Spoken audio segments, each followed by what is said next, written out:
यो नमः हरि ओम पूर्णमदः पूर्णमिदं पूर्णात् पूर्णमुदच्यते पूर्णस्य पूर्णमादाय पूर्णमेवावशिष्यते।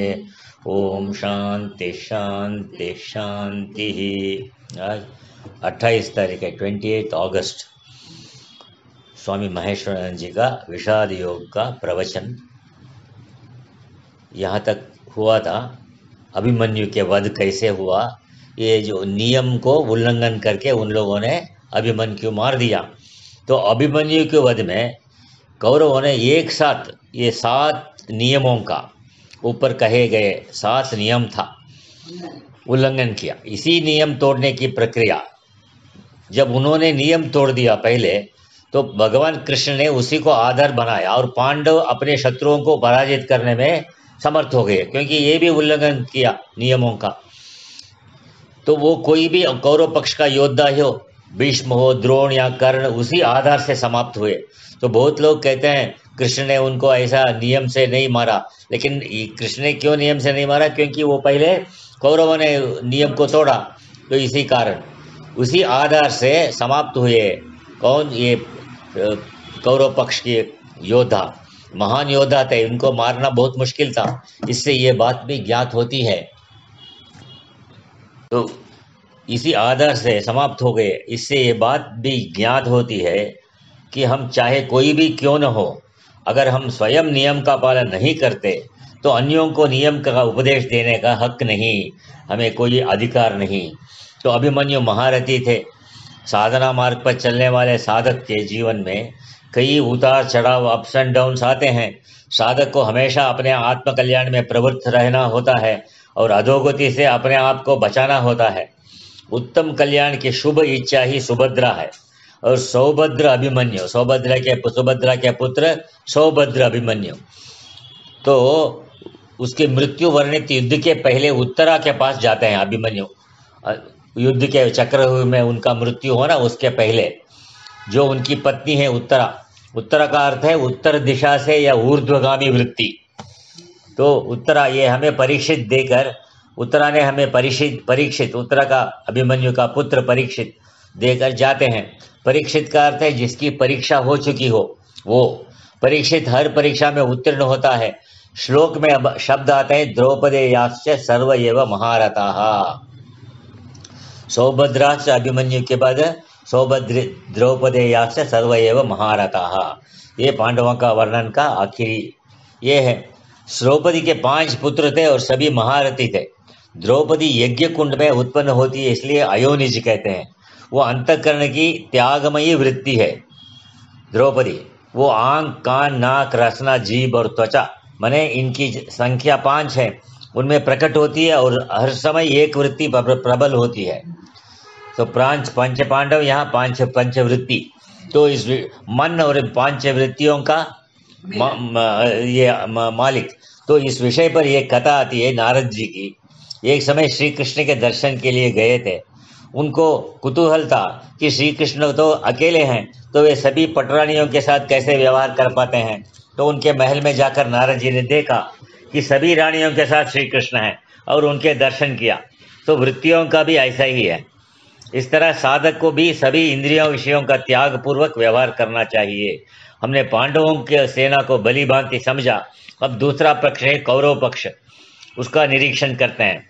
सत्य पर चलने के लिए असत्य को समझना पड़ता है और समझ के बाद में त्यागना पड़ता है। असत्य को पहले समझ के, असत्य समझ पड़ेगा पहले, क्योंकि बाद में उनको छोड़ना पड़ेगा। इसलिए असत्य क्या है वो तो पहले जानना पड़ेगा।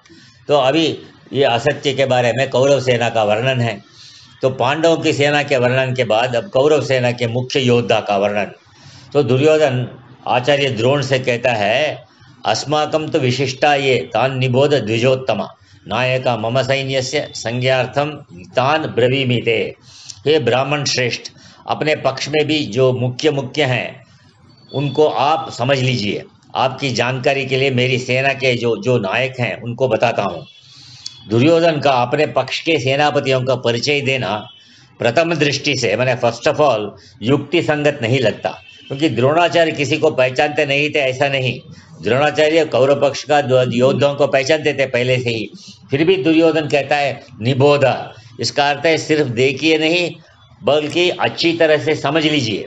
हे ब्राह्मण श्रेष्ठ, इस कथन को सुनकर लगता है कि क्या उनके ऐसा कहने से द्रोणाचार्य जी की अपमान नहीं हो रहा है? तो ये कथन ऐसा है कि जैसे किसी निरक्षर माने अनएजुकेटेड व्यक्ति को हम पंडित जी कहें, प्रोफेसर साहब कहें, बुलाएंगे तो उस व्यक्ति का आदर माना जाएगा या मजाक? तो ब्राह्मण के स्वाभाविक कर्म कहे गए हैं, अंतःकरण का निग्रह करना, इंद्रियों का दमन करना, धर्म पालन के लिए कष्ट रहना, बाहर भीतर से शुद्ध रहना, दूसरों के अपराध को क्षमा करना, मन इंद्रियां और शरीर को सरल रखना, तो वेद शास्त्र और ईश्वर में श्रद्धा रखना, वेद शास्त्रों का अध्ययन अध्यायपन करना, परमात्मा के तत्व का अनुभव करना। सरल भाषा में समझे तो ब्राह्मण के 6 कर्म हैं। यज्ञ करना, करवाना, वेद का अभ्यास करना, करवाना, दान लेना और दान देना। तो द्रोणाचार्य उपर्युक्त में कोई भी कर्म नहीं करते, वे तो क्षत्रिय कर्म करते हैं ब्राह्मण होकर भी। अकर्ता होने पर भी भगवान ने सृष्टि की रचना की है और साथ में ही चारों वर्णों को भी रचना की है। अविनाशी परमेश्वर भगवान ने कहा भी है, चातुर्वर्ण्यम मया सृष्टम गुण कर्म विभागशः, इन 4 वर्णों का समूह गुण और कर्मों के विभाग पूर्वक मेरे द्वारा रचा गया है। इसके बारे में इधर ये कहना मुख्य है। तो ब्राह्मण जो है वो जाति से नहीं, गुण कर्म विभागशः, याद रखना। जो इवन शूद्र में जन्म लेकर वो अगर वेदों को सीख के, वेदों को उच्चारण करके वेद मंत्र को पढ़ता है, वो उसको ब्राह्मण ही कहेंगे, क्योंकि गुण कर्म विभागा। तो यहाँ पर गुण शब्द का अर्थ है संस्कार। संस्कारों के 3 विभाग हैं, ये बाद में असंख्य विभागों में विभक्त हो जाते हैं। गुण अथवा संस्कारों के 3 मुख्य विभाग हैं, सत्व, रज और तम।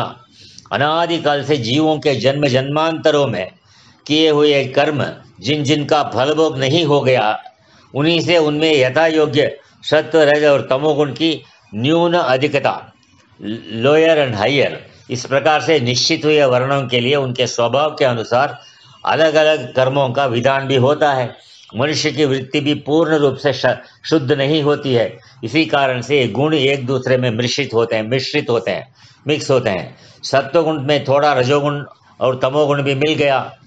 तो उदाहरण के लिए समझाते हैं, आप जानते हैं कि शुद्ध स्वर्ण 24 कैरेट का होता है गोल्ड, पर शुद्ध स्वर्ण से क्या गहने बन सकते हैं? तो 22 कैरेट 22 कैरेट स्वर्ण में 2 कैरेट दूसरा धातु मिलाया, तब उसका हम स्वर्ण ही मानते हैं तब भी। इसी तरह से हमारे अंतःकरण में तीनों गुण मिले हुए हैं।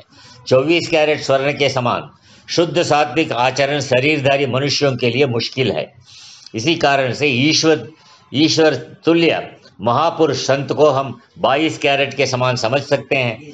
मान लेते हैं कि कोई विरल त्यागी है, वो 18 कैरेट स्वर्ण के समान है, और जो लोग नीचे के उत्तर लेवल के हैं, जिनको लक्ष्य है खाना पीना और सो जाना, वो और अशुद्ध अर्थात 14 या कम कैरेट के हैं, ऐसा अनुभव कर सकते हैं। अब और नीचे के लेवल पर मनुष्य शरीर की प्राप्ति नहीं होती है। इससे नीचे अर्थात सिर्फ 12, 10, 8 क्या कम कैरेट ये शुद्धि वाले जीव, पशु, पक्षी, कीड़, पतंगे इत्यादि, इससे भी नीचे जाने पर तमोगुण को अधिकता के कारण एक जड़ भाव आता है, ये पेड़ पौधे। तो इस तरह तीनों गुणों के मिश्रण अनुपात से अनंत भेद हो जाते हैं। तो गुणों के बाद अब कर्म की चर्चा करते हैं। देश, काल और प्रकृति के अनुसार उद्देश्य का निश्चय करके संकल्प पूर्वक हम जो क्रिया करते हैं वो है कर्म। कर्म 4 प्रकार के हैं, सात्विक कर्म, सत्व प्रधान राजसिक कर्म, तमोगुण प्रधान राजसिक कर्म और तामसिक कर्म। ये 4 तरह के कर्म हैं। शुद्ध सात्विक कर्म से ब्राह्मण, सत्व प्रधान राजसिक कर्म से क्षत्रिय, तमोगुण प्रधान सात्विक कर्म से वैश्य और समोगुण से शूद्र। इस तरह से गुण और कर्म के अनुसार 4 वर्णों की व्यवस्था हुई है। गुण और कर्म में परिवर्तन लाने से व्यक्ति में परिवर्तन आता है। इसका उदाहरण है ऋषि विश्वामित्र। वे जन्म से चंद्रवंश में उत्पन्न क्षत्रिय थे। उन्हें संकल्प किया मैं गुणों से ब्राह्मण बन जाऊं। विश्वामित्र जी उसका नाम थे कौशिक, बहुत ही उग्र तपस्या किया। इस तपस्या के बाद में वशिष्ठ ऋषि ने उनको राजर्षि से ब्रह्मर्षि के रूप में स्वीकार नहीं किया था। फिर भी ऋषि वशिष्ठ जी के 100 पुत्रों का अंत करने पर भी वो अपने सिद्धांत से नहीं हटे। अपने सिद्धांत पर ऐसी निष्ठा अपने आप में एक उत्तम उदाहरण है। क्रोध से भरे विश्वामित्र वशिष्ठ को मारने के लिए उनकी कुटिया पर जाते हैं। उस समय ऋषि वशिष्ठ और अरुंधति जी कुटिया से बाहर चंद्रमा की दिव्य प्रकाश को देख रहे थे। अरुंधति जी ने कहा, वाह कितना शीतल और उज्जवल प्रकाश है।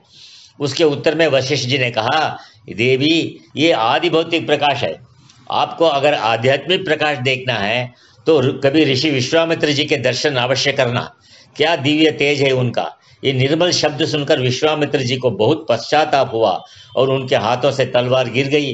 वो ऋषि वशिष्ठ जी के चरणों में गिर पड़े और उनकी आंखों से आंसू बहने लगे। उनके आंसुओं से वशिष्ठ जी के चरण धुल गई। वशिष्ठ जी ने उनको उठाते हुए कहा, उठो ब्रह्मर्षि।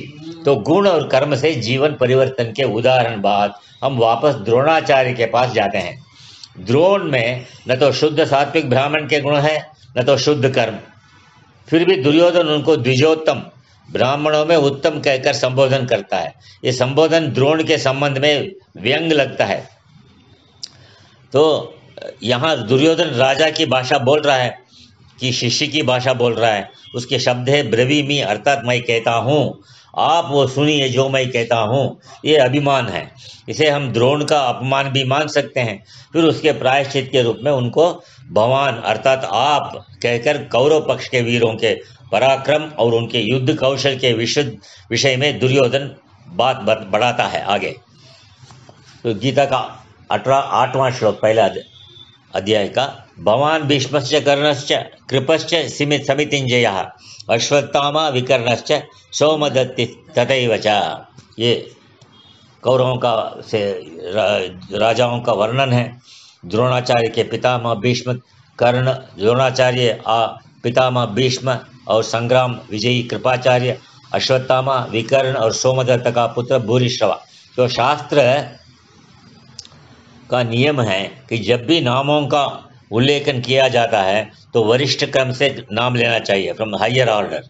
यहाँ प्रथम प्रधान सेनापति और सबसे वरिष्ठ पितामह भीष्म हैं।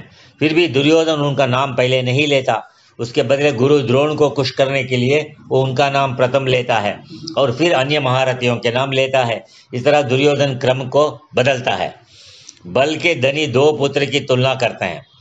बल भीष्म और भीम दोनों में अद्भुत बल है।